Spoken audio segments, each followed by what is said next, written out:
हमारे देश में कई सारे राज्य हैं। उन अलग अलग राज्यों में अलग अलग पार्टियों की सरकार है। अब चूंकि चुनाव आते हैं, पार्टियां चुनाव लड़ती हैं, चुनाव जीतती हैं, चुनाव हारती हैं, सरकार बनती है, सरकार गिरती है, जिसके साथ ही वहां एक बड़ा बदलाव होता है कि वहां की व्यवस्थाएं पूरी तरह से बदल जाती हैं। पार्टी के काम करने का तरीका बदल जाता है, या फिर कहा जाए कि प्रदेश में कानून व्यवस्था ही बदल दी जाती है। अब जरा उदाहरण के साथ मैं आपको एक घटना बताता हूं। एक अब्दुल कोमल नाम की हिंदू लड़की को अपने प्रेम जाल में फंसाता है। कस्में वादों की बातें होती हैं और धीरे धीरे कर अब्दुल कोमल को प्रताड़ित करने लगता है। उसे जान से मारने की कोशिश की जाती है। कोमल को इतना प्रताड़ित किया जाता है कि वो कल के दिन अपनी आत्महत्या कर ले। अब असल में जैसे ही ये बातें सामने आती हैं तो अपने ही देश के कुछ राज्य इसे लव जिहाद कहते हैं, तो वहीं कुछ राज्य ऐसे भी हैं जो इस घटना को उन दोनों का निजी विवाद कहकर आगे बढ़ा देते हैं। नमस्कार, मैं आशुतोष भार्गव, आप देख रहे हैं आयुध।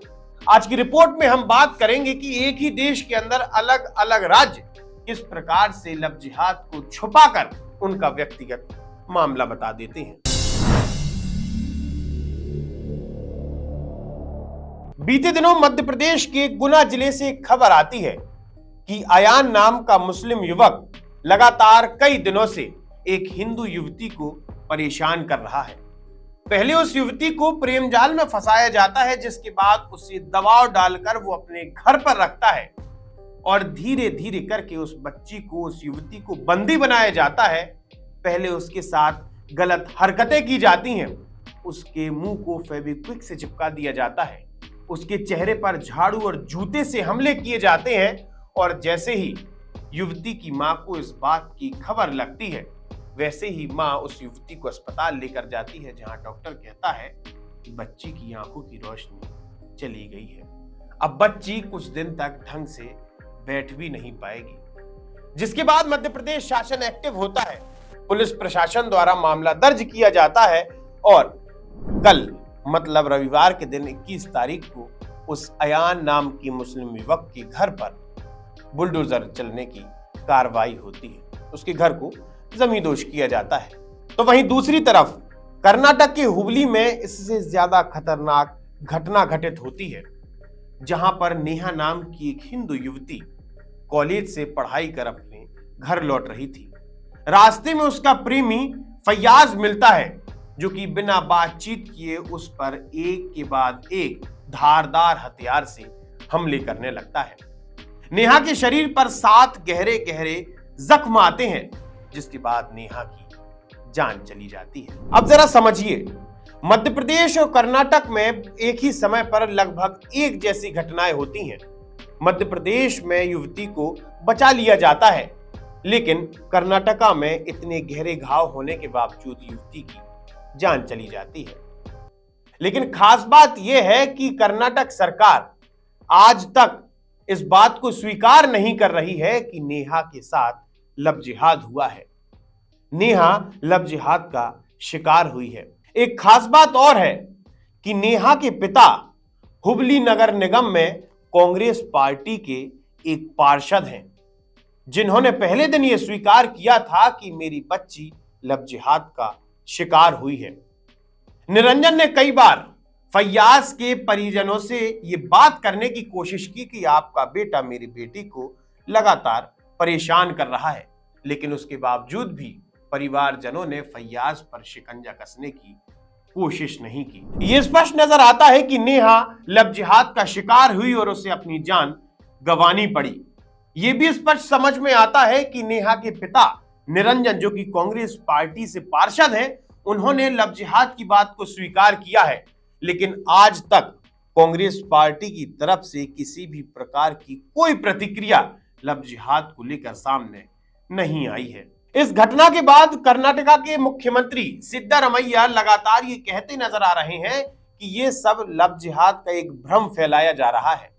ये जो घटना हुई है वो किसी निजी कारण की वजह से घटित हुई है। तो वहीं दूसरी तरफ कर्नाटक में ही लव जिहाद की घटना के खिलाफ अखिल भारतीय विद्यार्थी परिषद के लगभग 1 लाख से ज्यादा विद्यार्थियों ने इस घटना को लेकर विरोध प्रदर्शन किया।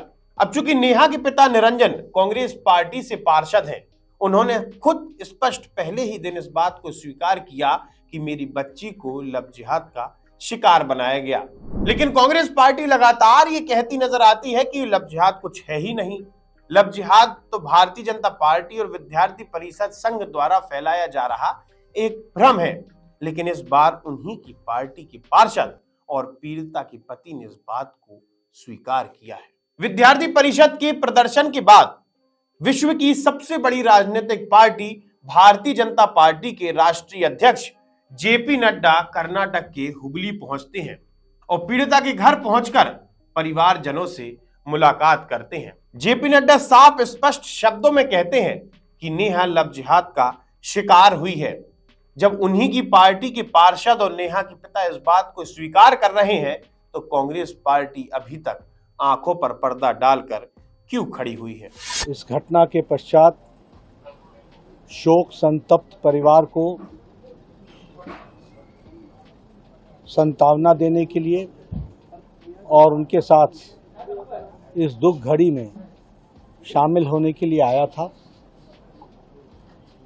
जो मैंने घटना का क्रम सुना है, शोक संतप्त परिवार के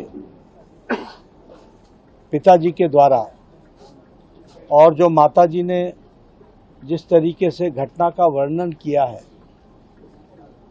यह दिल दहला देने वाली घटना है और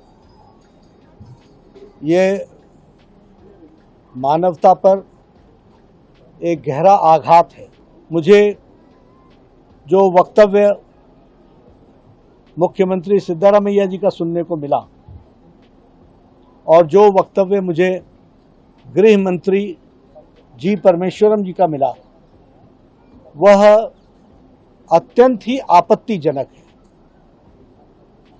उसकी भी जितनी निंदा की जाए वो कम है। एक खास बात और नजर आती है कि चाहे कर्नाटक की घटना हो या फिर मध्य प्रदेश के गुना की, देश का एक सो कॉल्ड लिबरल वर्ग कहीं दिखाई नहीं दे रहा। उस लिबरल वर्ग के बयान ट्वीट कहीं नजर नहीं आ रहे। असल में होता तो यूं था कि किसी मुस्लिम व्यक्ति का अगर पालतू कुत्ता है और उस पर कोई हमला हो जाता है तो पूरा का पूरा आर्टिकल छाप दिया जाता था कि देश में मुस्लिम असुरक्षित हैं। छोटी छोटी घटनाओं को बड़ा चढ़ाकर बताया जाता था। बात बात पर फैक्ट चेक की बात की जाती थी। अगर आप में हिम्मत है तो जाइए कर्नाटक, अगर आप में हिम्मत है तो जाइए मध्य प्रदेश के गुना में और वहां से फैक्ट चेक करके लाइए और असल रिपोर्ट जनता के सामने पेश कीजिए। आप हमारे साथ जुड़े रहिए, देखते रहिए आयुध। आप हमारे चैनल को सब्सक्राइब कर सकते हैं। हम फेसबुक, इंस्टा, यूट्यूब, ट्विटर हर जगह मौजूद हैं। और साथ में एक बार फिर मैं वही बात कहूंगा कि सरकारें अलग अलग होती हैं तो उनका सोचने का तरीका भी अलग अलग होता है। आपका बहुत बहुत धन्यवाद। लगातार जुड़े रहने के लिए आयुध को सब्सक्राइब जरूर करें।